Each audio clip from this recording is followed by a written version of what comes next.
guys, so today I want to do something that is just nice and simple and that you can throw together with anything you have. So if that sounds good, let's make a charcuterie board. So I am going to start by preparing all my ingredients. The general rule of thumb for making a charcuterie board is you want some kind of fruit, some kind of spread, some kind of bread, and some kind of meat and even cheese, and that'll get you something really good.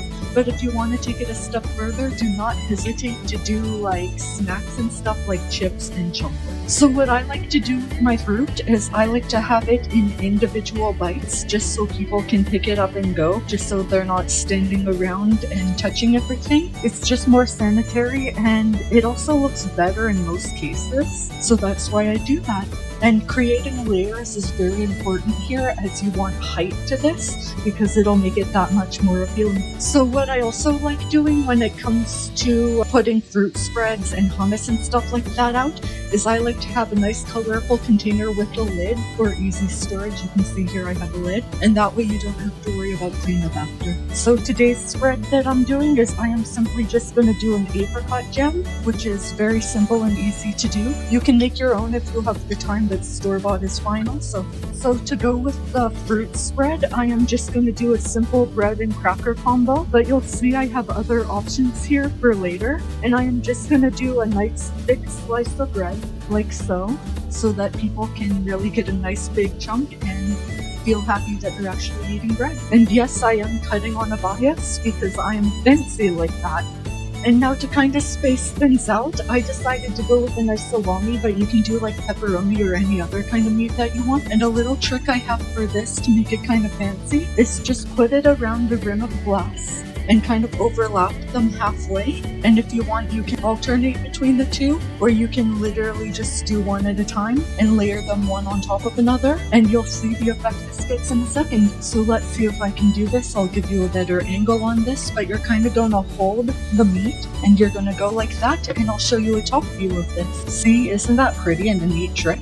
And now to go with the meat or even the spread that you use, or spreads if you want to use more than one, I am just gonna layer some crackers just along here, just so someone has a bit of everything. This is an individual portion, so that's why it's kind of small, but you can do these as big as you want.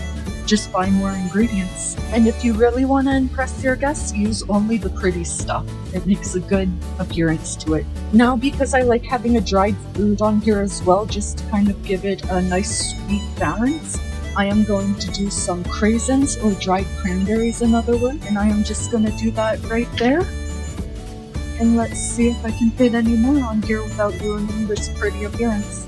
And next I'm going to put some chips on here. I know there's already a crunchy thing on here, but sometimes having a different flavor profile can really elevate the charcuterie board also, so I'm definitely doing that. And then this part is completely optional, but you can drop in a few nuts over top. Of course, if you have allergies, you might not want to do that. And it just gives them a nice, like, subtle flavor to kind of break from all the intense other flavors and kind of give it some interest too.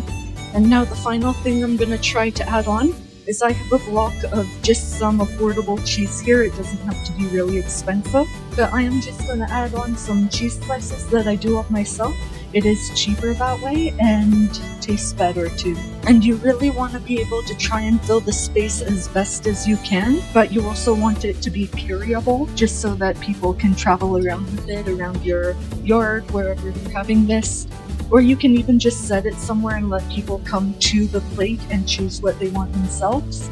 And just like that, you have something that looks absolutely delicious and impressive. If you want, you can also do parsley over this, but let me get you a nice shot. So that is how easy it is to use up some of the stuff you may have in your pantry. Just throw a bunch of stuff together like snacks and meat and whatever you have on hand, and definitely give this a try because of how easy it is. On top of that, it really tastes amazing. Like, I've never had a bad charcuterie board. They are just so simple to know what to put together if you have the general idea of what you need to do. And if that sounds good to you, stay tuned. Welcome to my kitchen, and let's see what I am now making next.